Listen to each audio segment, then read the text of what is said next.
කතංසු ලබතේ පඤ්ඤං ප්‍රඥාව කෙසේනම් ලැබගම්ද? සාදු සාදු සාදු නමෝ තස් භගවතු අරහතු සම්මා සම්බුද්දස්ස නමෝ තස් භගවතු අරහතු සම්මා සම්බුද්දස්ස නමෝ තස් භගවතු අරහතු සම්මා සම්බුද්දස්ස සාදු සාදු සාදු. තෙරුවන් සරණයි පින්වත් ඔබ හැම දෙනාටම. අද සති මැද බදාදා දවසේ බෞද්ධ රූප වාහිනිය බෞද්ධ ගුවන්විදුලිය සජීවීව ඔබව ආමන්ත්‍රණය කරන කතංසු ලබතේ පඤ්ඤම් ප්‍රඥාව ලබන්නේ කෙලෙසද වැඩසටහන අදත් සුපුරුදු පරිදි ආනන්දයෙන් ප්‍රඥාව දකින හදවත උදෙසා ආමන්ත්‍රණය කිරීමේ අරමුණින් මෙලෙස ආරම්භ කරනවා. සිත ගැටෙන අරමුණු තුළ ඒ ගැටෙන අරමුණු නිසාම වීරය වඩන්නට පුළුවන් නම් ගැටීම් තුළ නොබෙදෙන සිතක් නිර්මාණය කරගන්නට ඒ උදෙසා තථාගත ශ්‍රී සද්ධර්මය ඔබට මඟ කියා දෙනවා.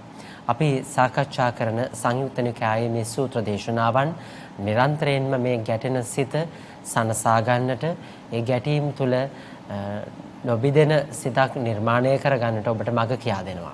එහෙමනම් ඒ අරමුණ ඇතිව අදත් අපි සාකච්ඡා කරන්නට බලාපොරොත්තු වෙන්නේ සංයුත්ත නිකායේ යක්ක සංයුත්තේ ඉන්දක වග්ගයේ තවත් සූත්‍ර දේශනාවක්. ඒ අනුව 8 වන සූත්‍ර දේශනාව අද අපි සාකච්ඡා කරනවා සුදත්ත සූත්‍ර දේශනාව. අපි ඊටම ගෞරවයෙන් নমස්කාර පූර්වකව අදත් සුපුරුදු පරිදි මෙම මැදිරියට ගෞරවයෙන් පිළිගනිමු.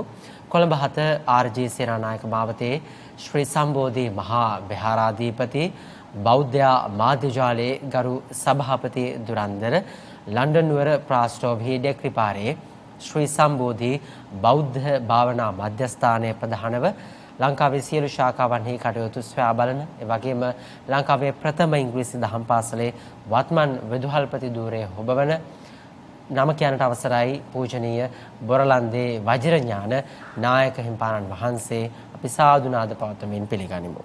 සාදු සාදු සාදු. එක්තරා දිනයක භාග්‍යවතුන් වහන්සේ රජගහ නුවර සමීපයෙහි සීත වනයේහි වැඩ වාසය කරනවා. එදා අනේපිඩු ගෘහපතිතුමා නුවර චාරිකාවේ යෙදෙනවා යම් කාරණාවක් උදෙසා අපි ස්වාමින් වහන්සේගෙන් අසා දැනගනිමු සූත්‍ර දේශනාවේ අනතුරුව සිදුවන සිදුවීම කුමක්ද කියලා කොයි විදිහටද පෙළදහමේ සහ අටුවාවේ මේ සූත්‍ර දේශනාව විග්‍රහ කර දෙන්නේ කියලා. අවසරයි අපේ හාමුදුරනේ. ගෞරවනීය පූජනීය මහා සංඝරත්නයන් අවසරයි වාසනාවන්ත පින්තුනි. අද දවසේත් ඊටාම වටිනා සූත්‍ර දේශනාවක් සාකච්ඡා කරන්නේ. ඒ සූත්‍ර දේශනාව තුළින්ද ඊටාම වටිනා ධර්ම කාරණා රාශියක් ගැබ්බෙලා තිබෙන බැවින් ඒ සියලු ධර්ම කාරණා අපේ ජීවිතවලට ඒක රාශී කරගෙන ධර්මඥානය දියුණු කරගෙන බලාපොරොත්තු වෙන්නේ ඒ උතුම් ගුණ ශක්තිය කුසල ශක්තිය නිවන් අවබෝධයේ පිණිස හේතු වාසනා වේවා කියලා අදිෂ්ඨාන කරගන්නට. සූත්‍ර දේශනාව තමයි සුදත්ත සූත්‍රය. සුදත්ත කියලා කියන්නේ අනේපිඩුතුමාගේ නිවැරදි නම. ඉන් අනතුරුව අනේපිඩුතුමා කියලා එහෙම නැත්නම් අනේපිඩු කියලා අනාථපිණ්ඩික කියලා නම යෙදෙන්නට හේතුව තමයි විශේෂයෙන්ම භාග්‍යතුන් වහන්සේ වගේම සියලු ශ්‍රාවකයන් වහන්සේලාට එහෙම නැත්නම් මහා සංඝරත්නයට නිරන්තරයෙන්ම දම් පිරිනමනවා වගේම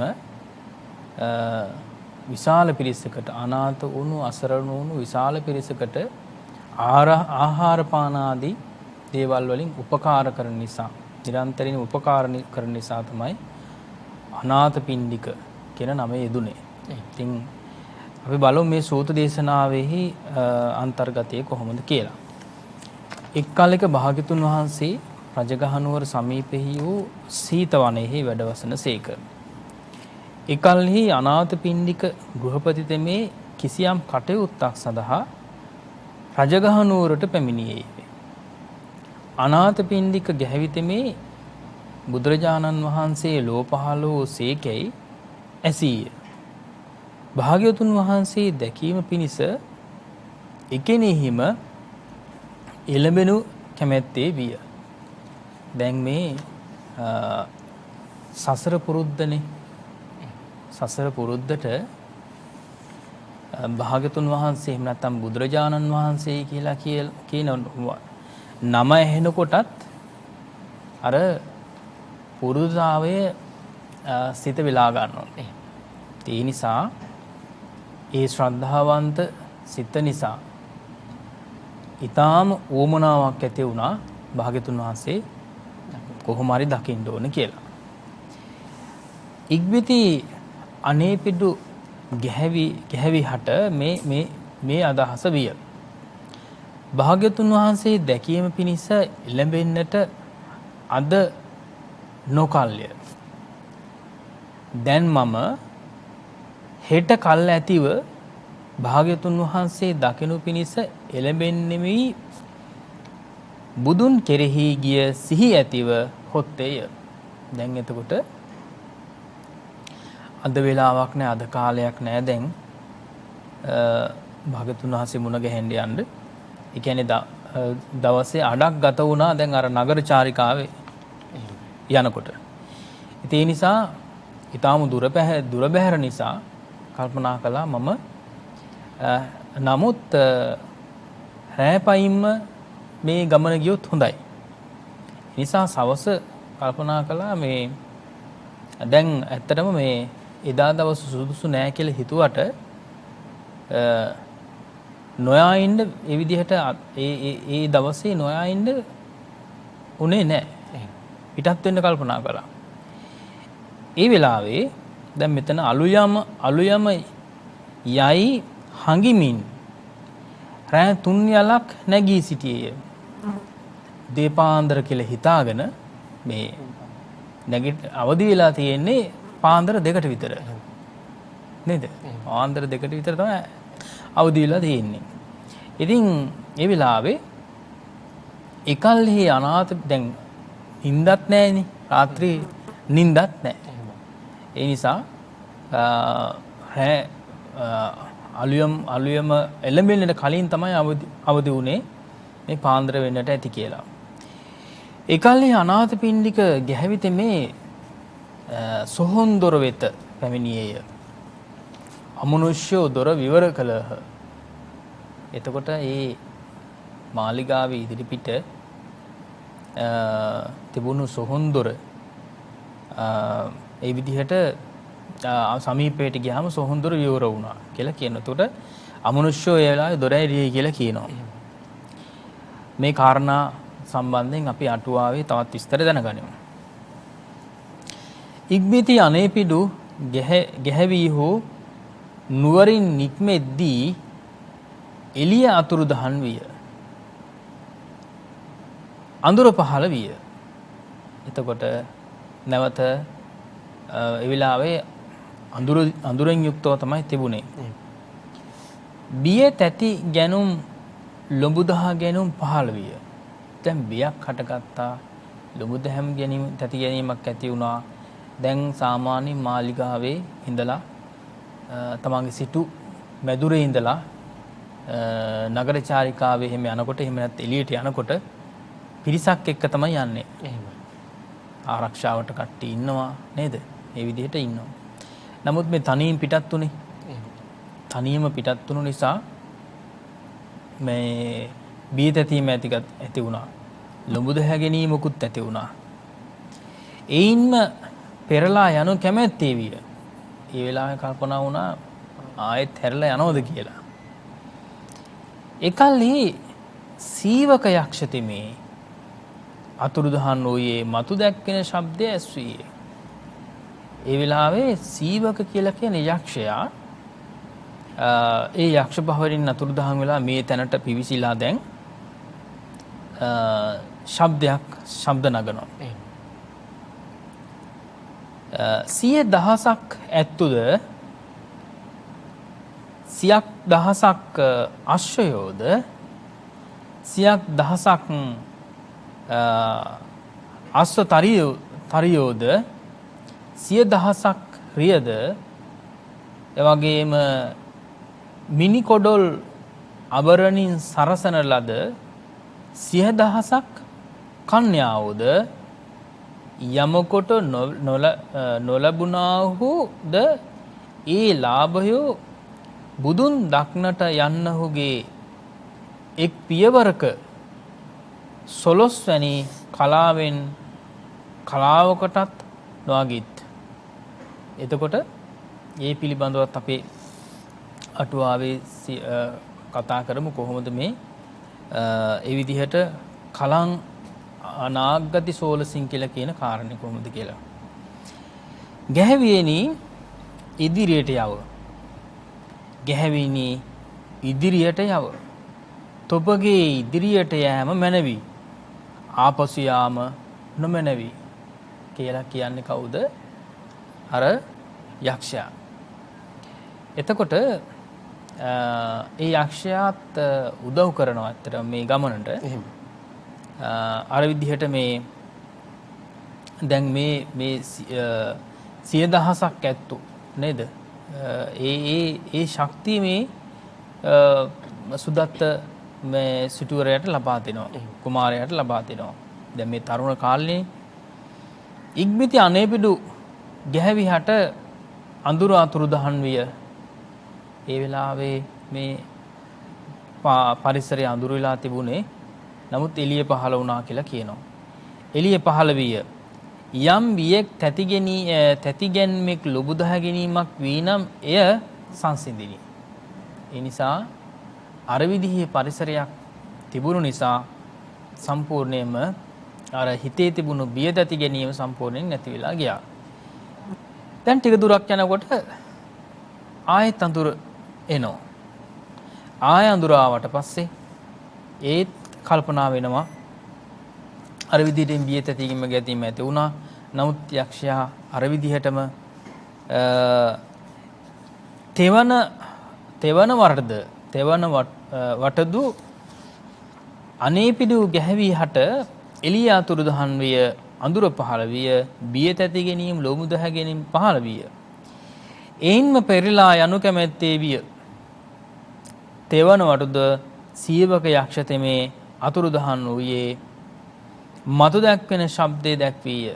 සියක් දහස් ඇත්තුද සියක් දහස් අශ්වයෝද සියක් දහස් අශ්වතරියෝද මිනිකොඩොල් අබරණින් සරසන ලද 100,000ක් කන්‍යාවෝද බුදුන් දක්නට යන්නාහුගේ සිත දක්නහුගේ එක් පියවරක් පිළිබඳ 12 වැනි කලාවකොදු නොයගිත්. ගැහැවියනි ඉදිරියට යව. ගැහැවිනි ඉදිරියට යව. තොපගේ ඉදිරියට යාම මැනවි. ආපසු යෑම නොමැනවි. ඉක්බිති අනේපිඩු ගැහැවිහට අඳුර අතුරුදහන් විය. එළිය පහළ විය. යම් බියෙක් තැති ගැනීමෙක් ලොබුදහ ගැනීමක් වී නම් එය සංසිඳිනි. ඉක්බිති අනේපිඩු ගැහැවිතෙමේ සීත වනයේ වෙත එළඹේය. ඔන්න දැන් අර භාගතුන් වහන්සේ වැඩ ඉන්න සීත වනයේ වෙත එළඹුණා. එකල්ලි භාගතුන් වහන්සේ රෑ අලුයම නැගිට අබවස සක්මන් කරනසේක. කියන්නේ අබවස කියලා කියන්නේ අභ්‍යවකාශයේ. ගුවනි තමයි මේ සක්මන් කරන්නේ. භාග්‍යතුන් වහන්සේ එන්නා වූ අනේපිඩු ගැහැවිහි වූ දුරදීම දුටුසේක. දැන් දුරදීම දැක්කා වුණ දැන් මේ සුදත්ත සිටුවරේ එනවා. දැක සක්මනින් බැස පැන වූ වසුනේහි වැඩහුන්සේක. සක්මන් කරමින් වැඩ ඉඳලා නැවත ආසනේ වැඩ සිටියා. භාග්‍යතුන් වහන්සේ වැඩහිඳ අනේපිඩු ගැහැවිහට සුදත්ත එවයි මෙය වදාළසේක. ඒ වෙලාවේ තමයි යන්න භාග්‍යතුන් වහන්සේ සුදත්ත කියලා ආමන්ත්‍රණය කළේ.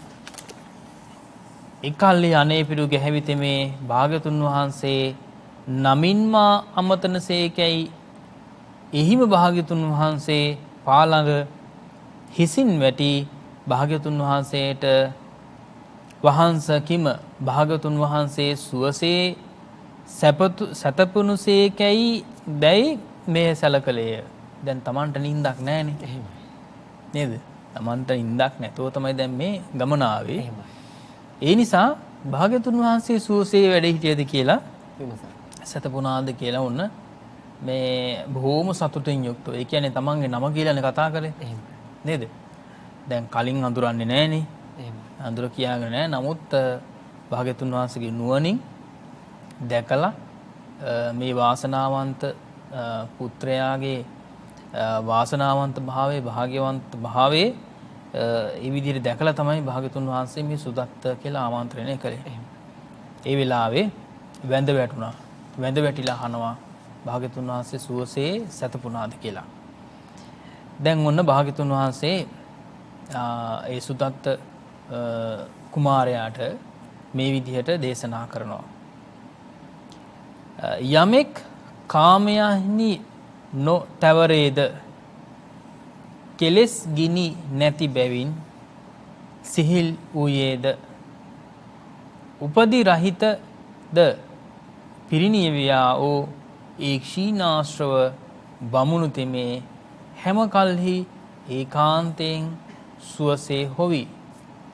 එතකොට සුවසේ හොවි කියලා කියන්නේ අහපු ප්‍රශ්නයට පිළිතුරක් දුන්නා. ඒ කියන්නේ හොඳින් සැතපුණා කියලා කියන එක. එතකොට ඒ හොඳින් සැතපෙන්නේ කවුද? ක්ෂීණාශ්‍රවයන් වහන්සේලා. ක්ෂීණාශ්‍රවයන් වහන්සේලාගෙන් පළමු ක්ෂීණාශ්‍රවයන් වහන්සේ තමයි එතකොට භාග්‍යතුන් වහන්සේ. එතකොට ඒ නිසා අපි දන්නවා පඬිත කියලා කියන්නේත් භාග්‍යතුන් වහන්සේ රහතන් වහන්සේලාට. බමුණා කියලා කියන්නේත් භාග්‍යතුන් වහන්සේ දේශනා කරනවා එක පැත්තකින් මේ ශ්‍රීනාශ්‍රමයන් වහන්සේලාට. නාග ඒ විදිහට ගොඩාක් නම් වලින් හඳුන්වන රහතන් වහන්සේලා.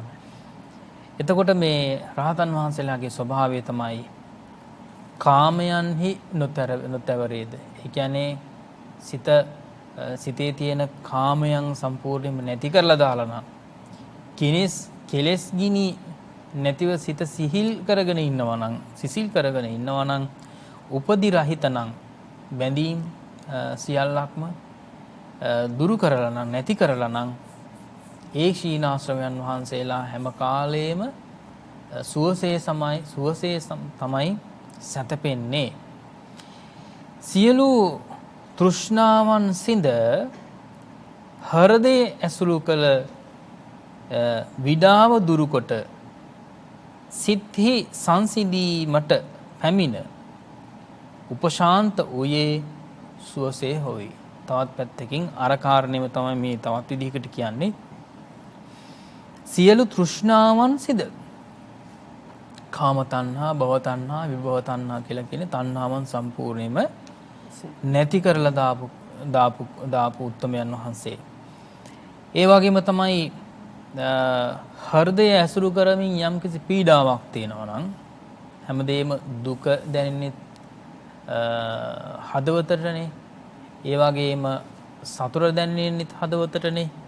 සතුට වැඩි වුණාමත් හිත කලබලයිනේ. නේද? දුක වැඩි වුණාමත් කලබලයි. සතුට වැඩි වුණාමත් කලබලයි. එතකොට විඩා සහිතයි. ඒ විඩාව දුරු කරගන්නට තමයි හැම කෙනෙක්ම ඒ විඩාව තියන අය තමයි ගීත කියලා නටලා නේද? අර හදවතේ තියෙන විඩාව කියලා කියන එක නැති කරගන්න උත්සාහ කරන්නේ. නමුත් එහෙම නැති කරන්න පුළුවන් දෙයක් නෙවෙයි. මේ විඩාව සම්පූර්ණයෙන්ම තණ්හාව සංසිඳවීමෙන් තමයි, තණ්හාව නැති කිරීමෙන් තමයි ඒ විඩාව නැති කරගන්න පුළුවන්කම ලැබෙන්නේ. විඩාව දුරුකොට සිත්හි සංසිඳීමට පැමිණ උපශාන්ත වූයේ සුවසේ හොවි. ඒ අයට තමයි සුවසේ සැතපෙන්න පුළුවන්කම ලැබෙන්නේ. සුවසේ නිදා ගන්න පුළුවන්කම ලැබෙන්නේ කියන කාරණේ තමයි අනේපිඩු සිටුතුමාට එහෙම නැත්නම් එදා සුදත්ත කුමාරයාට භාග්‍යතුන් වහන්සේ මේ දේශනාව සිද්ධ කරන්නට යෙදුනේ. එහෙමයි නායක හම්දුරනේ. අපි කෙනෙක් හමු වුණාම සමහර විට කාලෙකින් හමු වෙන්න පුළුවන්. එහෙම නැත්නම් ඊයේ හම්බ වෙලා අදත් ඒ විදිහටම ඔහුව මුණ ගැහෙනවා වෙන්න පුළුවන්. අපේ පළමු වචනේ බවට පත් වෙන්නේ ඉතින් කොහොමද කියන කාරණාව. දැන් තථාගත දහම තුල මේ සුවසේ වාසය කිරීම කියන කාරණාව කොයි විදිහටද භාග්‍යවතුන් වහන්සේගේ ධර්මය ඇසුරු කිරීම තුළින් අපට සුවසේ වාසය කරන්න පුළුවන්කම ලැබෙන්නේ කියන කාරණාව භාග්‍යවතුන් වහන්සේ මේ සුදත්ත සිටුවරයාට පැහැදිලි කර දෙනවා. දැන් මේහි කාරණාවන් කෙටියෙන් විස්තර කළත් අටුවාවේ මේ කාරණාවන් ඉතාම සවිස්තරාත්මකව විස්තර කර දෙන නිසා අපි ගෞරවයෙන් නායක ස්වාමින් වහන්සේට ආරාධනා කරමු මේ සුදත්ත සූත්‍ර දේශනාව අටුවාවේ සඳහන් වන ආකාරය පැහැදිලි කර දෙන්න. මෙතනින් සඳහන් වෙනවා කේනචි දේව කරණීයේන වෙළඳ කටයුතු අදහස් කරන ලදී. එදාර කුමාරයා අනේපිඩු සිටුතුමා ඒ විදිහට නගරයට ගියේ වෙළඳාම් කිරීම සඳහා. විශේෂයෙන්ම අනේපිඩු සිටුතුමා හොඳ ව්‍යාපාරිකයෙක්. හොඳ ව්‍යාපාරිකයෙක්. තාම දක්ෂ ව්‍යාපාරිකයෙක්. ඒ නිසා තමයි මේ වෙළඳ කටයුත්තක් සඳහා නගරයට ගියේ. අනේපිඩු සිටුවරයාත් රජගහනුවර සිටුවරයාත් අන්‍යෝන්‍ය වශයෙන් සොහොයුරියන්ගේ සැමියෝ වෙති. එතකොට සොහොයුරියන්ගේ සැමියෝ තමයි එතකොට මේ ඒ සුදත්ත එහෙම නැත්නම් අනේපිඩු සිටුතුමාගේ බිරිඳගේ නංගි කෙනෙක් හරි අක්කා කෙනෙක් හරි තමයි විවාහ වෙලා තියෙන්නේ එතකොට නේද? සමියෝ වෙති. යම් විටක රජගහනුවර ආදායම් උපදවන බඩුවල මිල වැඩි වේද එවිට රජගහනුවර සිටුවරයා එයගෙන 500ක් ගැල් සහිතව සවැත් නුවරට ගොස් යොදුනක් පමණ ඈත සිට තමා පැමිණි බව දන්වයි. යොදුනක් සතපුම් 16ක් නේද? සතපුම් 16කට කලින් කියනවා මම මේ මග එන ගමන් කියලා. ඒ වෙලාවේ අනේපිඩු සිටුතුමා පෙර ගමන් කොට ඔහුට මහත් සත්කාර කොට එකම යානයකට නංවා සවතට පිවිසේ. සවැත් නුවරට පිවිසෙනවා. ඒ එකම යානයක එකම වාහනයක නැගලා තමයි දෙන්න උන්නේ යන්නේ. හේ ඉඳින් බහන්ඩ වහා විකිනේ නම් විකුණයි. එසොයි නොවේ නම් නැගණියගේ නිවසේ තබා නික්මයයි. එතකොට ඉක්මනින්ම ඒ භාණ්ඩ ටික විකුණ ගන්න පුළුවන් නම් එහෙම විකුණනවා. එහෙම නැත්නම් නැගණියගේ ගෙදර තියලා තමයි නැවත යන්නේ. අනාථපිණ්ඩිකද එසේම කරයි. හෙතෙමේ එකල්හිද ඒ කාරණයෙන්ම ගියේය. හි අරබයාමේ කියන ලදී.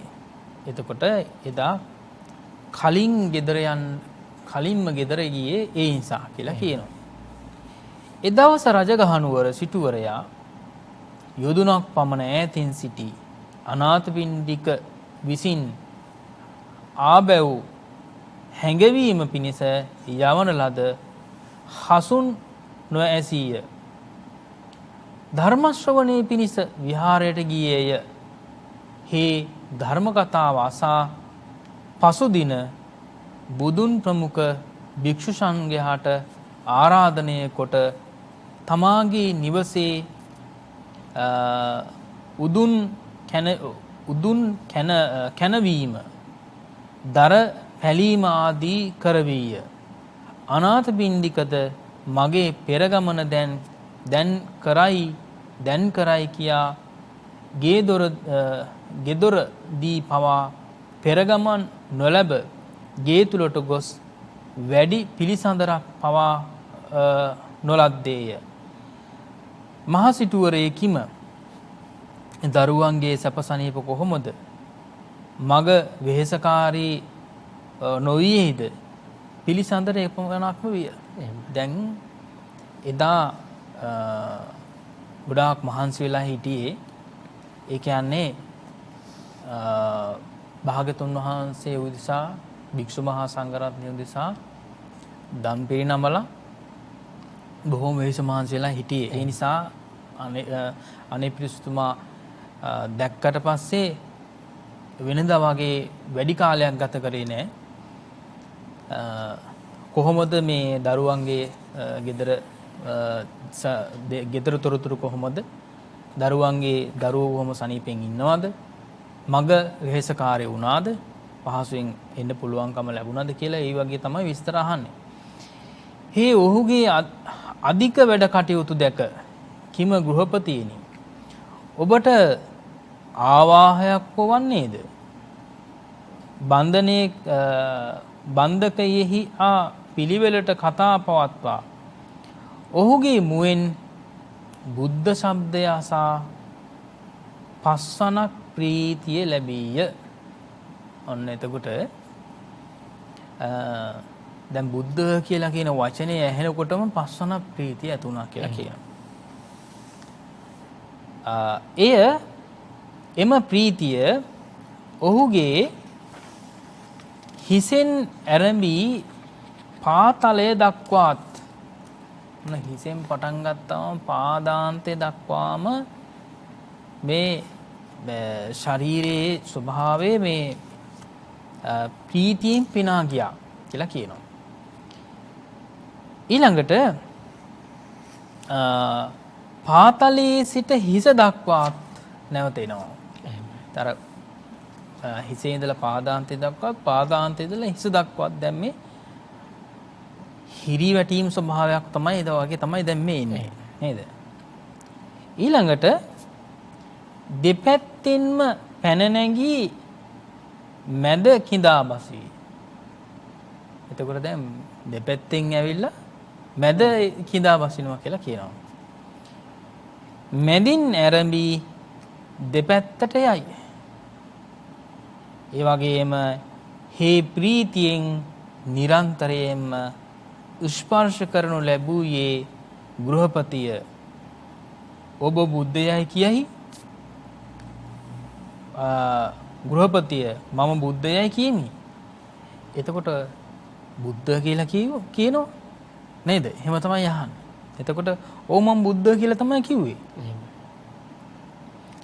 මෙසේ දෙවරස්ම ප්‍රශ්න කොට තුන් වතාවක්ම ඇහුවා කියලා කියනවා. අදාහ ගන්න බෑ කියලා කියන්නේ. එහෙම. විශ්වාස කරන්න බෑයි කියලා කියනවනේ. ඒ නිසාම තුන් වතාවක් ඇහුවා. බුද්ධ යන්නක් වේද ලෝකයේහි මේ ගෝසාවද දුර්ලභයයි කීය. මේ ගෝසාව මේ ශබ්දයත් දුර්ලභයි කියලා කියනවා. ඊළඟට ඒ අරබයා කියන ලදී අස්සෝසිකෝ අනාත්පිණ්ඩිකෝ ගෘහපති බුද්ධෝ කිර ලෝකේ උප්පන්නෝ ඒ තද හෝසිය අකාලෝකෝ අජ්ජ හේ සිටුවරයා විමසීය ගෘහපතිය බුදුන් වහන්සේ කොහි වසද්ද? ඒ භාග්‍යතුන් වහන්සේ කොහෙද වැඩ ඉන්නේ දැන් කියලා අහනවා. එවිට ඔහු බුදුරජාණන් වහන්සේලා ලංවීමට නොහැක්කෝය. ඊළඟට ස්පර්ශයන් හා සමාන වූ වෙති. බුදුරජාණන් වහන්සේ සීත වනයේහි වසති. එහෙම මේ හැමෝටම ගිහිල්ලා මුණ ගැහෙන්න බෑ. එහෙම ඕන වලට වෙලාවට ගිහිල්ලා බුදුරජාණන් වහන්සේ මුණ ගැහෙන්න බෑ. දැන් බුදුරජාණන් වහන්සේ වැඩ ඉන්නේ සීත වනයේ. ඔබ වැන්නවුන් විසින් මේ වේලාවට යාමට නොහැකියයි ප්‍රකාශ කළේය. දැන් ලොකු සිටුවරයෙක්නේ නේද? ලොකු සිටුවරයෙක් නිසා ඔබ වගේ අය කලින් දැනුම් දීලා තමයි යන්න ඕනේ. එහෙමයි. ඔබ වගේ වැදගත් අය කලින් දැනුම් දීලා යන්න ඕනේ. එතකොට කියනවා එවිට ඔහුට මෙසේ සිතුනේ බුද්ධ ගතාය සතියා නිපජ්ජති. ඒ දවසේ ඔහුට බහන්ඩගෙන කරත්ත ගැන හෝ උපස්ථායකයන් ගැන හෝ සිතක් පවා ඇති නොවීය. දැන් ආවේ වෙළඳාම ආවේ නේද? අර කරත්ත ගැනවත් ඊළඟට තමන්ට හිටපු උපස්ථායකයෝ ගැනවත් කල්පනාවක් නැති වුණා. රාත්‍රී ආහාර ගැනීමක් නොවිය. එදා ආහාර ගත්තෙත් නෑ. ආහාර ගන්නෙත් නැතුව මහල් සතකින් යුතු ප්‍රාසාදයට නැග මැනවින් පනවන ලද උතුම් අසුනෙහි බුද්ධෝ යයි සජ්ජායනා කරමින්ම හෙව නිදන්නට වැටුණේය. ඔන්න එදා රාත්‍රී ආහාර ගන්නෙත් නැතුව බුද්ධෝ කියලා හිතාම තමයි නිදාගන්න සූදානම් වුණා. ඒයින් බුද්ධගතාය සතියා නිපජ්ජ බුදුන් කෙරෙහි ගිය සිහියෙන් හෝනේය කියන ලදී. ඊළඟට රත්තියා සුදං තික්කන්තුන් උපට්ඨාසි පබහතන්ති මඤ්ඤමානෝ ප්‍රථම යාමය යත්ම යන්තම් අවසන් වූ විට නැගිට බුදුන් වහන්සේ සිහි කළේය. රෑ 10 වගේ පහු වෙනකොටම නේද? රෑ 10 වගේ පහු වෙනකොට දැන් නිින්ද ගියෙත් නැහැ. ඒ නිසා නැගිට්ටා. නැගිටලා බුදුරජාණන් වහන්සේ ආයෙත් සිහි කරනවා. එවිට ඔහුට බලවත් ප්‍රසාදයක් ඇති විය. දැන් බුද්ධෝ කියලා හිතනකොට මහා ප්‍රසාදයක් ඇති වුණා. කියන්නේ මේ බුද්ධානුස්සති භාවනාවනේ. ඒ නිසා සතුටක් ඇති වුණා. ප්‍රීතියෙන් හටගත් ආලෝකයක් ඇති විය. එතකොට ප්‍රීතිය නිසා ආලෝකය හට ගන්නවා. ඒ කියන්නේ අඳුර නැති වෙලා දැන් සාමාන්‍යයෙන් අපි කියන්නේ මේ ඇහි තියෙන ස්වභාවය. ඇසේ තියෙන ස්වභාවය ප්‍රීතිය නිසාම ආලෝකමත් වෙනවා. එතකොට මේ අඳුර නැති වෙලා යනවා. අඳුර නැති වෙලා ගියා. සියලුම අඳුර දුරු විය කියලා කියනවා. පහන් දහසක් දැල්වෙන්නාක් මෙන්ද. අනේ ඒ ආලෝකය. කියන්නේ බුද්ධානුස්සති භාවනාවෙන් නැති වෙන ආලෝකය. පහන් දහසක් දැල්වෙන්නාක් මෙන්ද සඳ නැගීම හිරු නැගීම මෙන්ද විය. හරියට හඳ පෑවුවා වගේ. ඉර පෑවුවා වගේ තමයි ආලෝකය. ප්‍රීතියෙන් හටගත් ආලෝකයක් ඇති විය. හේ මම පමා වුනේමි. ඊළඟට රැවටුනේමි. හිරු නැගිනීයයි නැගිට අහස්තලෙහි සිටියේ සඳ දෙස බලා එක යාමයක් පමණක් ඉක්ම ගොසිනි. එක යාමයයි දැන් මේ ඉක්ම ගිහිල්ලා තින්නේ කියලා ඒ විදිහට අදහස් වුණා. අදහස් වෙලා තවත් දෙකක් ඇතැයි යලි පිවිස නිදාගත්තේ. දැන් ආයෙත් එළි නිදාගත්තා. එහෙම. දැන් අර ප්‍රීතිය නිසා තමයි මේ දැන් උදේ වෙලා කියලා හිතුවේ.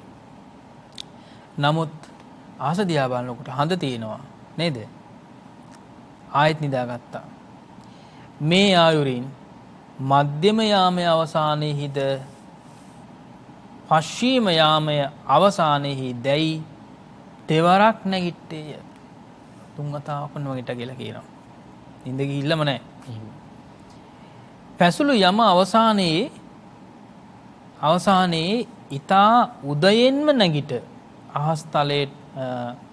අහස් තලයට ගොස් මහදොරටුව මුහුණලා සිටියේය. සත්මහලේ දොර ඉබේම විවෘත වුණේ.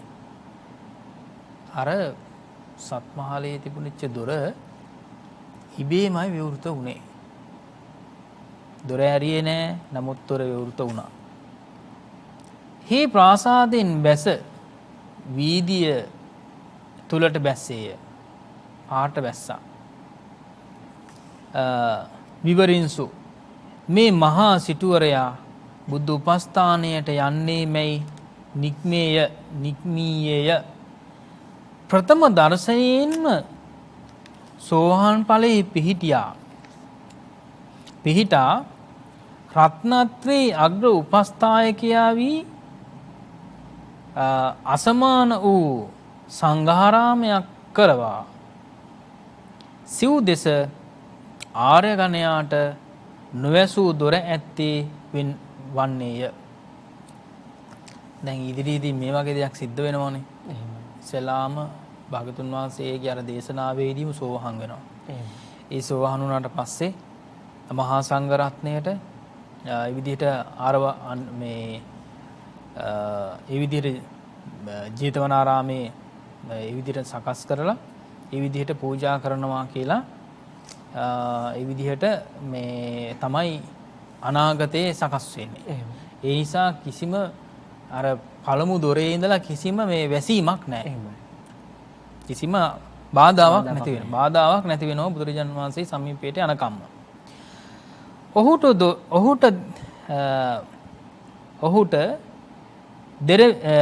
දොර වැසීම වටනේ යයි සිතා විවෘත කළහ. අන්තරදායි රජගහනුවර ජනාකීර්ණය ඇතුළු නුවර 9 කෝටියක් බැහැරි නුවර 9 කෝටියකි. එය ඇසුරු කොට 18 කෝටියක් මිනිස්සු අසත් මිනිස්සු 18 කෝටියක් ජීවත් වෙනවලු. ඊළඟට අවේලාවෙහි මල මිනිසුන් බැහැරගෙන යාමට නොහැකි වන්නාහු අටල්ලක තබා බිහිදොර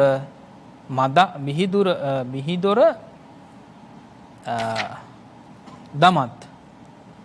ඊළඟට මහසිටුවරයා නුවරින් පිටත නික්මුණු සැනින්ම තෙත සිරුර පයින් පෑගින. එතකොට දැන් අර මලකඳන් ගෙනලා දාලා තිනවනේ. එහෙම නේද? 18 කෝටියක් ජීවත් වෙන ඒ නගරේ විශාල පිරිසක් මැරෙනවා. එහෙම නේද?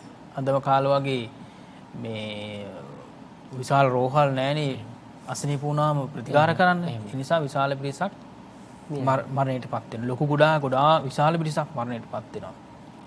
ඊළඟට තෙවකෙකුට පිටි පතුලෙන් ගැසීය. මැස්සෝ ඉගිලි විසිරෙති. තවත් එක්කෙනෙකුට මේ පයින් පෑගෙනකොට ටිකක් පරණ ඒවා තියෙනවනේ. ඒ වගේ මැස්සෝ ඉගිලිලා යනවා. ඒගොල්ලෝ විසිරලා යනවා.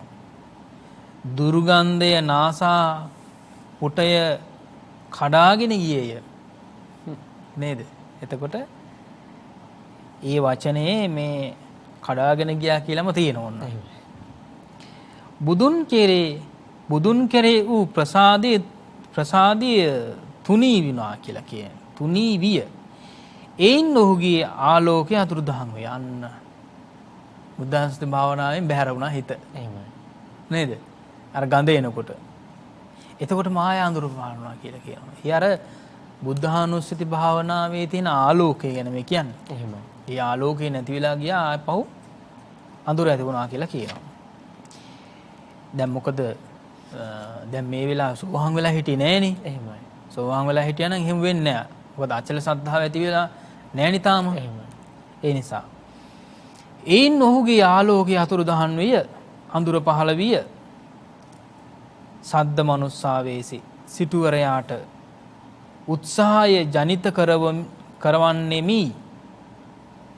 රන් ගෙජ්ජි ගැටෙන්නාක් මෙන් මිහිරි හඬින් ශබ්දය ඇසෙන්නට සැලැස්විය. අර යක්ෂයාගේ වැඩේ නෙමේ. එහෙමයි. යක්ෂයා තමයි මේ දිගටම අරගෙන යන්නේ. දොර පළමු දොර ළඟ ඉඳලා විවෘත කරපු තැන ඉඳලාම මේ විදිහට සතං කඤ්ඤා සහස්සානි මුල් වචනයද මේ සහස්ස පදය සමග සම්බන්ධ කළ යුත්තේය. සතං කඤ්ඤා සහස්සානි මෙන් සතං සහස්සානි අත්ති සතං සහස්සානි අස්සා සතං සහස්සානි රත යනුවෙනි. එහි අර්ථය මෙයයි. මෙසේ එක් එක් සත සහස්‍රයක් ලක්ෂයක්, එතකොට සත සහස්‍රයක් කියන්නේ ලක්ෂයක්, ලක්ෂයක්ම දක්වන ලදී. ඊළඟට පදවීතිහාරස්ස පදවීතිහාරය නම් සමාන ඇවිදීමෙහි පාද දෙක අතර මිටින් රතන, එහෙම නැත්නම් රතන කියලා කියන අඟල් 12ක් පමණ කියලා කියන. එතකොට පාදක තියෙනකොට පාදක අතර පරතරය අඟල් 12ක් කියලා කියනවා සාමාන්‍යයෙන්. කලං නාග්ගස්ති සෝලසින් ඒ එක් පදවීතිහාරයක් 16 කොටසක් කොට එයින් එක කොටසක් 16 කොටසකටද එයින්ද එක් කොටසක් තවත් 16 කොටසකටද යයි මෙසේ 16 වරක් 16 කොටසකටද බෙදූ කල්හි එක් කොටසක් 16 කලා 16 කලාව නමින් වේ. 16 කලාවක් කියලා කියන්නේ ඒකයි. එම 16 කලාව තරම්වත් මේ 4 ලක්ෂය නුවටි. 4 ලක්ෂය නුවටි කියන ලද්දේය. මෙයයි හස්තිහු ලක්ෂයක්, අස්සයෝ ලක්ෂයක්, රත ලක්ෂයක්, කන්‍යාවෝ ලක්ෂයක් යන මෝහුද මුතු මිනි කොඩොල් සහිත මුළු දඹදිව රජ කුමරියෝය යන මෙපමණ ලාභයට වඩා විහාරයට යන්නහුට ඒ 16 කලා සංඛ්‍යාත ඉදෙහි පවත්වා චේතනාවම උත්තරීතරය. දැන් එතකොට බුදුරජාණන් වහන්සේ නමක් බුදුරජාණන් වහන්සේ වන්දනා කරන්න යනවා කියලා තියෙන පියවරේ තියෙන වටිනාකම මේ කියන්නේ.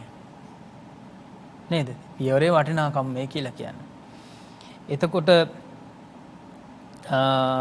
අපි ගත්තොත් එහෙම හස්තීන්ගේ ගමනේ තියෙන වටිනාකම, අශ්වයන්ගේ ගමනේ තියෙන වටිනාකම, රතවල තියෙන වටිනාකම, ඊළඟට අර විදිහේ මේ කන්‍යාවන්ගේ ගමනේ තියෙන වටිනාකම නේද?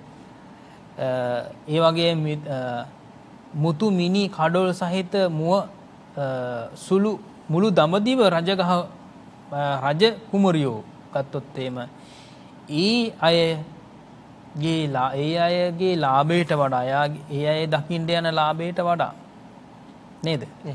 දකින්න ලාභයට වඩා විහාරයට යන ලාභය 12 කලාවක සංඛ්‍යාත ඉඩකෙහි පවත්නා චේතනාම උත්තරීතරය. එතකොට බුදුරජාණන් වහන්සේ දකින්න යනවා කියලා කියන චේතනාවේ තියෙන වටිනාකම තමයි කියන්නේ. විහාරයට ගොස් කිසිදු අන්තරායකින් තොරව සෝවාන් ඵලෙහි පිහිටවන්නාහුට සුවඳ මාලාදීන් පූජා කරන්නෙමි, චෛත්‍යද වඳින්නෙමි, ධර්මය අසන්නෙමි, පහන් පූජා කරන්නෙමි, සංඝයාට ආරාධනය කොට දානය දෙන්නෙමි, ශික්ෂා පදවල හෝ සරණ යන්නේහි හෝ පිහිටන්නෙමි යෑම් වශයෙන් වටනේය. දැන් අපේ හිතේ ගමන් කිරීම කියලා ගැන මේ කියන්නේ. ඒ කියන්නේ ඇවිදිනවා වගේම තමයි හිතින් අපි යනවනේ. එහෙමයි. දැන් එක තැන වුණත් දැන් බුදුරජාණන් වහන්සේ වන්දනා කරන්න යන්න ඕන.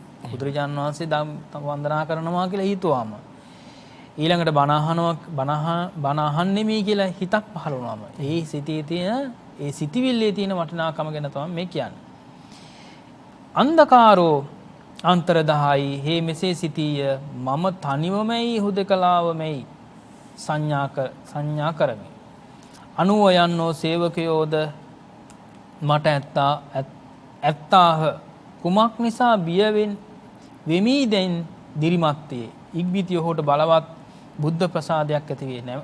නැවත අර විදිහටම අර මේ යක්ෂයාගේ ආනුභාවයෙන් යක්ෂයාගේ ඒ විදිහට උදව්වෙන් නැවත ඇති කරනවා ආලෝකය. කියන්නේ බුද්ධ කියලා කියන ආලෝකය ඇති කරනවා. ඒයින් අඳුර අතුරුදහන් විය අනෙක් වාරවලද මේ න්‍යායමය තවද ඈතට යන්නේ බිහිසුණු සුසාන මාර්ගයේ ඇටසැකිලි මස් ලේ ආදියත් අනේක විද මලකඳනුත් දුටුයේය. බලු සිවල් ආදීන්ගේ ශබ්දය ඇසීය. යලිත් බුදුන් වෙත ගිය නැමුණු ප්‍රසාදය වඩා ඒ සියලු අනතුරු මර්ධනය කරමින් ගියේමය. එහි සුදත්ත ඒ සිටුවරයා නමින්ම මෙසේ සිටීය. මේ ලෝකයේහි පූර්ණ කශ්‍යප ආදී බොහෝ තීර්ථකවරෝ අපි බුදුවරු වෙමුයි කියති. මම කෙසේනම් බුදුන් වහන්සේ බුදු බව දන්නෙම් වේද. ඉක්බිතිය ඔහුට මෙසේ සිටිනි. මට ගුණ වශයෙන් උපන් තම මහජනයා දනිත්. මගේ පවුලේ නම මා හැර අන් කිසිවෙක් නොදනී. ඉඳින් බුදුරජාණන් වහන්සේ බුදු කෙනෙක් වෙත්නම් මගේ පවුල් නාමයෙන් මා ආමන්ත්‍රණය කරනු ඇතැයි බුදුන් වහන්සේ ඔහුගේ සිත දැන මෙසේ කීසේක. එතකොට භාග්‍යතුන් වහන්සේත් දන්නවා භාග්‍යතුන් වහන්සේත් මේ සුදත්ත කියලා කියන නමින්ම ආමන්ත්‍රණය කරන්නේ ඒ නිසා. කෙනෙක්ගේ නමින් ආමන්ත්‍රණය කරන්නේ ඒ නිසා. මොකද විශ්වාසය ඇති කිරීම සඳහා. පරිනිබ්බුතෝ කෙලෙස් පිරිනිවීමෙන් පිරිනිවුනේය. ආසත්තියෝ තණ්හාව සන්ති කෙලෙස් සමනය විය. ඊළඟට පපුය පැමිණ මේද කියා බුදුරජාණන් වහන්සේ ඔහුට අනුපිළිවෙල කතා පවසා අවසානයේ සතර සත්‍ය වදාළසේක. ඒ වෙලාවේ චතුරාර්ය සත්‍ය ධර්මයන් දේශනා කළා කියලා කියනවා. අනුපිළිවෙලින් අර දාන කතා, සීල කතා, සග්ග කතා කියලා අනුපිළිවෙල කතාව නිමා කරලා ඊළඟට බුදුරජාණන්සේ චතුරාර්ය සත්‍ය ධර්ම දේශනා කළා. සිටුවරයා ධර්ම දේශනා වාසා සෝහාන් ඵලයේ පිහිටා බුද්ධ ප්‍රමුඛ භික්ෂු සංඝයාට ආරාධනය කොට පසුදින පටන්ම දන් දීම ආරම්භ කළේය. පහවදා ඉඳලම දන් දීම ආරම්භ කළා. ඊළඟට බිම්බිසාර ආදීහු ඔබ ආගන්තුකයෙකි. යමක් ඔබට ප්‍රමාණවත් නැත්නම් ඒවා මේන් ගෙන යන්නයි හසුන් යවති. හි ඇති ප්‍රමාණවත් ඔබලා බොහෝ කටයුතු ඇත්තාහු යයි සියල්ල ප්‍රතික්ෂේප කොට 500ක් ගැලින් ගෙනෙන ලද ධනයෙන් සද්දිනක් මහා දානයන් දුන්නේය. දානවසානයේදී භාග්‍යවතුන් වහන්සේ සවැත් නුවර වස් විසීමට එකඟ කරවාගෙන රජගහත් සවැත් නුවර අතර යොදුන තැන්වල ලක්ෂයක් බැගින් දී විහාර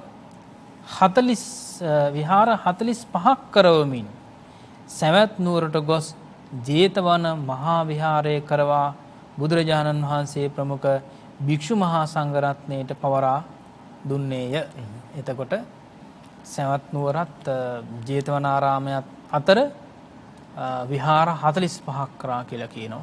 ඒ 45 අවසානයේදී තමයි අවසානයේ ජේතවනාරාමේ ඉදි කළා නිර්මාණය කරලා භික්ෂු මහා සංඝරත්නයට පූජා කරන්නට යෙදුනා කියලා තමයි මේ අටුවා දේශනාව තුළ අවසානයේදී සඳහන් වෙන්නේ. එහෙමයි. සුදත් සිටුතුමා එහෙම නැත්නම් අඩේපිට සිටුතුමා රජගහ නුවරට ගිය විට කුමන දෙයක් සිදු වුණාද කියන කාරණාව කොයිතරම් දෙයක් තමන්ගේ ජීවිතයට ළඟා කරගන්න පුළුවන් වුණාද කියන කාරණාව මේ සූත්‍ර දේශනාවේ පෙළ දහමට වඩා අපි අටුවා දේශනාවේ තාම විග්‍රහාත්මකව දැනගන්නට යෙදුණා. මෙහිදී අපි මතක තබා ගන්න ඕනේ අපි අර මා මුලින් මතක් කරපු විදිහට කොහොමද අපි කෙනකින් අහනවා ජීවිතේ කොයි විදිහටද ගත වුනේ ඊයේ දවස කොහොමද ගත වුනේ අද උදෑසන කොහොමද ගත වුනේ කොයි විදිහටද අපිට මේ ගෙවුණු කාල සීමාව සතුටින්ද ගත වුනේ දුකින්ද ගත වුනේ කියලා අපි කෙනෙක්ගෙන් විමසීමක් කරනවා මේ භාග්‍යවතුන් වහන්සේ දැකීම භාග්‍යවතුන් වහන්සේ සමීපයට යාම උන්වහන්සේ ගැන සිතීම පවා අපේ ජීවිතයේ සැනසීමක් කියන කාරණාව මේ සූත්‍ර දේශනාව තුළ විග්‍රහ කරගන්නට යෙදුණා අපේ හැමදෙරනේ අපිත් වර්තමානයේ භාග්‍යවතුන් වහන්සේ දකින්නට යනවා අපිට සියසින් භාග්‍යවතුන් වහන්සේව සජීවීව දකින්න පුළුවන් කමක් නොලැබුණත් භාග්‍යවතුන් වහන්සේ වෙනුවෙන් නිර්මාණය කළ තිබෙන පිළිම වහන්සේලා අපි වන්දනාමාන කරන්නට යනවා එනමුත් අපි බොහෝ විට දකින කාරණාවක් තමයි මේ විහාරස්ථානයේදී කර තිබෙන භාග්‍යවතුන් වහන්සේ නමක් අපි වන්දනාමාන කරන්නට යද්දී අපිට මුලින්ම ආත් දෙක එකතු කරලා වන්දනා කරනට වඩා අපේ පිරිස අතරේ දකින්න පුළුවන්කම ලැබෙන්නේ ජංගම දුරකථනය උන්ගේ අතේ තියෙනවා. භාග්‍යවතුන් වහන්සේ දකින්න යන බොහෝ පිරිසක් අතේ මල් වලට වඩා තිබෙන්නේ භාග්‍යවතුන් වහන්සේගේ ඡායාරූපයක් ගන්න පවා මුල්ලුණු සිත් ඇති ජංගම දුරකථනය. මම හිතනවා මේ කාරණේ අපට විග්‍රහ කර දෙන්නට පුළුවන් මේ භාග්‍යවතුන් වහන්සේ දැකීම කොයිතරම් පිනක්ද කියන කාරණාව මේ සූත්‍ර දේශනාවේ සඳහන් වුණ නිසා අපි මේ පිළිබඳව පැහැදිලි කිරීමක් කර දෙමු අපේ හැමෝටම. බුදුරුවෙහි මතකය නේද? බුදුරජාණන් වහන්සේ රුවෙහි මතකය තබා ගැනීමනේ වැදගත් වෙන්නේ. මේ චේතනාව ගොඩාක් වටිනවා. ඒ කියන්නේ පින්තූරයක් ගන්න එකේ වටිනාකම පින්තූරයක් ගන්න එකේ චේතනාව තමයි වැදගත් වෙන්නේ. ඉතින් අපි හිතමු ඕක එහෙම නැත්නම් මේ මම මෙන්න මෙහෙම ගියා මම මෙහෙම වන්දනා කරා කියලා කාටවත් කියන්න නෙවෙයි. ඒ කියන්නේ ඒකෙන් උද්දාමයටපත් වෙන්න හරි එහෙම නැත්නම් ඒකේ මාන ඇති කරගන්න හරි නේද? එහෙම නැත්නම් ඒ තුලින් තමන්ගේ ගුණය පිළිබඳව තවත් කෙනෙකුට කියන්න මාන්නය ඇති කරගන්නේ නැත්නම් එතන පිරිසුදු චේතනාවෙන් යුක්ත නම් ඒ පින්තූරයක් ගන්න එක වැදගත් වෙනවා මේ චමිල්. ඒ නිසා මොකද නැවත නැවත පින්තූරේ දකින්න එක හරි ඒ දකින්න හරි පිරිසුදුතාවක් පහළ වෙනවානේ බුදුරජාණන් වහන්සේ කෙරෙහි නේද? ඉතින් ඒ නිසා චේතනාව තමයි ඊටම වැදගත් වෙන්නේ. මොනයම් කිසි හෝ අපි භාණ්ඩයක් පරිහරණය කරනවා නම් බුදුරජාණන් වහන්සේගේ මතකේ රඳවා ගන්න ඒක චේතනා පිරිසුදු කරගෙන සිද්ධ කරනවා නම් එතන තමයි වැදගත්කම තියෙන්නේ. ඒ නිසා ඒකත් ඇත්තටම බුද්ධානුස්සති භාවනාවක්. නේද? ඒකත් බුද්ධානුස්සති භාවනාවක්. ඒ නිසා දැන් අපිට දැන් මේ සූත්‍ර දේශනාවෙන් වැදගත්ම දේ තමයි විශේෂයෙන්ම දැන් මෙතන මේ සවැත් නුවර ඉඳලා රජගහ නුවර දක්වා යොදුනක් ගානේ 45ක් කරා කියලා කියනවනේ විහාර නේද? ඒතර සාමාන්‍යයෙන් කෙනෙක් සතුකුම් 16ක් එහෙම තමයි සාමාන්‍ය කෙනෙක්ගේ දවසක් තුල ගමන් කරන්නේ ඒ වගේ ප්‍රමාණයක් කියලා කියනවා. යොදුනක් සාමාන්‍යයෙන්. ඉතින් ඒ නිසා මෙතන අපිට මතකයි දැන් අපිට කල්පනා වෙනවා ගොඩාක් දැන් මේ වන්දනාමාන කරන්න යනවනේ ගොඩක් තැන්වල අපි. වන්දනා ගමන් යනවා කියලා අපි කියන්නේ නේද? ඉතින් මේ වන්දනා ගමනක් යන්න ඕනේ කොහොමද කියන එක තමයි ඊටම වැදගත් වෙන්නේ. ඊ ගමනේ තියෙන වැදගත්කම කියවෙන්නේ අපි හිතමු දැන් අර වාහනයක යනකොට හරි දැන් පයින් ඉස්සර වගේ පයින් යන්නේ නැහැනේ වාහනයකට යන්නේ. ඒ වාහනයක යනකොට ඇත්තටම ගීත කියනවට වඩා ගීත ගායනා කරමින් සමහර අය නම් මත්පැන් පානය කරමින් තමයි මේ ගමන යන්නේ.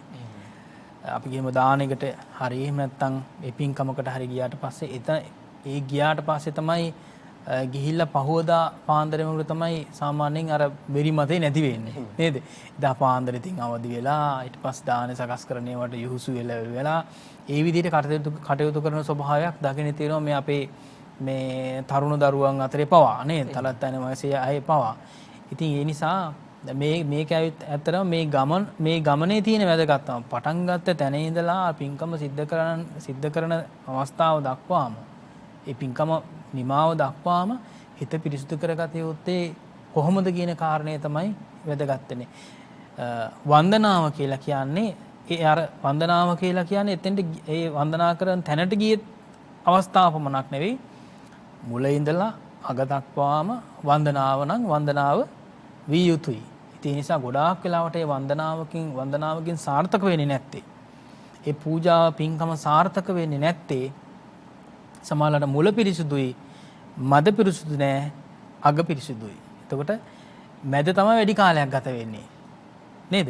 ඒ නිසා අර විශේෂයෙන්ම අපි කල්පනා කරන්න ඕනේ තුන්සිත පහදවාගෙන දුන්නු පින්කම තමයි ඊටම වැදගත් පින්කම් බවට පත් වෙන්නේ. ඒ නිසා බුදුරජාණන් වහන්සේ වන්දනාමාන කරන්න යන කාලය තුල බුද්ධානුස්සති භාවනාවෙන් යුක්ත විය යුතුයි. මත්පැනින් හරි කොහොම හරි නේද? මේ අල්ලාප සල්ලාප වලින් හරි මේ වෙන්නේ මොකද්ද? අර සුදත්ත සිටුවරයාට සිද්ධ වුණේ අර ඒ විදිහට මල කඳන් වල ගඳ අමනුෂ්‍යයන්ගේ නේද ස්වභාවය. ඒ නිසා ගඳක් ඇති වුණානේ. ඒ නිසා භාවනාව අමතක වුණානේ නේද? නැවත හැරිලා යන්න බව කල්පනා වුණා. බිය තැති ගැනීම නිසා. ඉතින් කොහොම හරි අර අක්ෂයා උදව් කරපු නිසා උපකාර කරපු නිසා ඒ ගමන නිමා කරගන්න පුළුවන් වුණා. එදා අවසානයේදී සෝහම් ඵලයේ පිහිටන්න පුළුවන්කම ලැබුණා සුදත්ත සිටුවරයාට. එදා ඉඳලා නමින් අනේ පිරිසුදුතුමා කියලා තමයි අනාථපිණ්ඩික කියලා තමයි හඳුන්වන්නට පුළුවන්කම ලැබුණේ. තාම වටිනා සූත්‍ර දේශනාවක් අපේ ජීවිතේට වීරය කියන කාරණාව ඉතාම වැදගත් වෙනවා. වීරය සහ සතිය කියන කාරණාව ඉතාම වැදගත්. සතියෙන් යුතුව කටයුතු කිරීම තුළ වීරයත් එහා සම්බන්ධ කරගත්තාම අපට භාග්‍යවතුන් වහන්සේ දෙනතින් දකිනවා වගේම මනසින් දකින්නට ඒ භාග්‍යවතුන් වහන්සේ දේශනා කළ දහම ජීවිතයට සමීප කරගන්න පුළුවන්කමක් ලැබෙනවා. ඉතින් රජගහ නුවරට පැමිණි සුදත්ත සිටුතුමා එහෙම නැත්නම් අනේපිඩු සිටුතුමා පළමු දවසේදී වෙහෙසකාරී ස්වභාවය නිසා තමන් නැවත පිටත් වෙලා ගියත් ඉන් අනතුරුව ඔහුගේ සිත යම් අරමුණක පවතින භාග්‍යවතුන් වහන්සේ දැකීම ඒ අරමුණ වෙනුවෙන් ඔහු නිදි වර්ජිතව කාලය ගත කරනවා. ඉන් පසු දිනේදී එම භාග්‍යවතුන් වහන්සේ දැකීමට යන ගමනේදී විවිධ බාධක ඇති වුණත් ඒ බාධක මඩපවත්වාගෙන භාග්‍යවතුන් වහන්සේ සමීපයට යනවා. ඒ සැනසීම ලබනවා. ඉතින් අපිත් ජීවිතේ බාධක මැඩගෙන මේ සසරින් එතර වන්නට මඟ නිර්මාණය කරගනිමු. මේ සූත්‍ර දේශනාවන් නැවත නැවත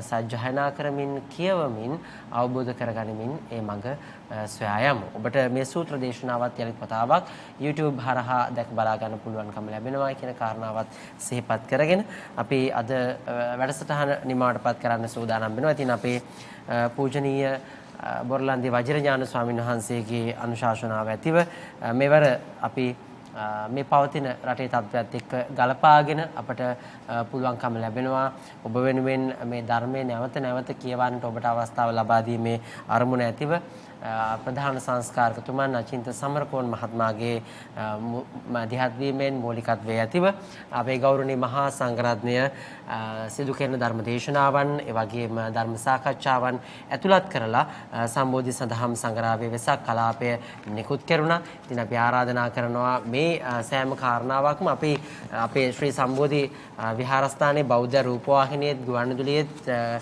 සිදු කරන ධර්ම දේශනාවන් ධර්ම සාකච්ඡාවන් මේ සංග්‍රහවට අන්තර්ගත කරලා තියෙනවා. ඉතින් සම්බෝධි විහෙරට වැඩම කරන ඒ වගේම අපේ ප්‍රාදේශීය මධ්‍යස්ථාන වෙත වැඩම කරන ගෞරවනීය මහා සංඝරත්නය අපට සපයන ලිපි වලින් මේ සම්බෝධි සඳහම් සංග්‍රහව අන්තර්ගත කරලා තිබෙනවා. ඉතින් ඔබට නැවත නැවත කියවලා අවබෝධ කරගන්නට පුළුවන්කම ලැබෙන මේ සංග්‍රහව අරගෙන කියවන්නට කියලා අපි ඔබට ආරාධනා කරනවා. මේ සංග්‍රහයේ මූලික වශයෙන් ලැබෙන ආදායම අපි හැමදාම මතක් කරනවා වගේම තවත් විහෙර විහාරස්ථානයක් සංවර්ධනය කිරීම වෙනුවෙන් අපි යොදවන්නේ ගෞරවනීය අපේ නායක ස්වාමීන් වහන්සේගේ අනුශාසනාව ඇතිව අපි හැමදාමත් බොහෝ පින්කම් සංවිධානය කරලා ඉතින් පසුගිය වෙසක් පුර පසළොස්වක පොහොය දවසේ අපි සූදානම් කරගෙන හිටියා ලොකු පින්කමක් සිද්ධ කරන්න. ඒ පිළිබඳව අපි මේ වැඩසටහන තුළ සාකච්ඡා කළා. කොහොමුණත් මේ රටේ පවතින තත්ත්වයට එක්ක ඒ කටයුත්ත දින නියමයක් නොමැතිව කල් දැමුවත් ස්වාමීන් වහන්සේ සහ ඔබ රූපවාහිනියෙන් දකින්න ඇති අපේ ප්‍රවෘත්ති විකාශයන් තුලින් සම්බෝධි විහෙරේ අපේ නාලිකාවේ පිරිස සජීව වැඩසටහන් සිදු කරන අතරතුර ස්වාමීන් වහන්සේ මුල් ඒරියාව නැගෙන රෝහලට ගිහිල්ලා සිදු කරන්නට පුළුවන්කම ලැබුණු පින්කම් කිහිපයක් සිද්ධ කළා. මේ විදිහට අපි කොහොම හරි මේ පවතින තත්ත්වය තුළ කෙනෙක්ගේ ජීවිතයට සරණක් පිහිටක් වෙන්න පුළුවන් කමක් සොයා බලලා ඒ වෙනුවෙන් කටයුතු කරන්න නිරන්තරයෙන්ම අපේ නායක ස්වාමීන් වහන්සේගේ අනුශාසනා ඇතිව කටයුතු කරනවා. ඉතින් අපි ස්වාමීන් වහන්සේට පුණ්‍යානුමෝදනාවන් සිදු කරමු. පරම පූජනීය දරණාගම කුසල ධම්මනායක ස්වාමීන් වහන්සේගේ ආදර්ශය තුලින් තමන්ගේ ජීවිතය සාදු ජීවිතයක් බවට පත් කරගෙන අන් අයගේ ජීවිතත් ඒ ආකාරයෙන්ම සාදු ජීවිතයක් බවට පත් කරන්නට වෙරදරන කොළඹ 7 ශ්‍රී සම්බෝධි මහා විහාරාධිපති බෞද්ධ ආමාත්‍ය ජාලයේ ගරු සභාපති දුරන්දර ලන්ඩන් නුවර ප්ලාස්ටෝව් හීඩෙක්ලි පාරේ ශ්‍රී සම්බෝධි බෞද්ධ භාවනා මධ්‍යස්ථානයේ ප්‍රධානව ලංකාවේ සියලු ශාඛාවන්හි කටයුතු මැනවින් සොයා බලන ඉංග්‍රීසි දහම් පාසලේ වත්මන් විදුහල්පති ධූරයේ හොබවන නම කියන්ට අවසරයි පූජනීය බොරලන්දේ වජිරඥාන නායක ස්වාමීන් වහන්සේට තවත් බොහෝ කාලයක් සෑම හිතසුව සදන්නට නිදුක් නිරෝගීව ශක්තිය ධෛර්යය ලැබේවායි අපි ප්‍රාර්ථනා කරමු. සාදු සාදු සාදු.